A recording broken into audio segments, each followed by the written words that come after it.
Man kā zinātņu akadēmijas korespondentēja loceklim, bet tam, kurš parasti nāk uz citām sekcijām, un fizikas, bija šodien ārkārtīgi interesanti būt bioloģijas un ķīmijas sekcijā un beidzot no zinātnieku mutes, no pirmā vota, uzklausīt stāstu par Rigvīru un par to lielo darbu, kas jau ir paveikts, un varbūt vēl jo lielāku darbu, kas stāv priekšā.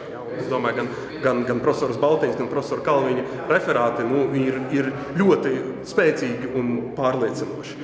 Un tas, kas ir svarīgi, un tas ir, domāju, ir visas Latvijas zinātnieku saimes uzdevums un aicinājums, ir salikt mums daudzveidīgus talantus kopā tā, lai nezaudējot zinātnisku integritāti, maksimāli šo brīnišķīgu atklājumu.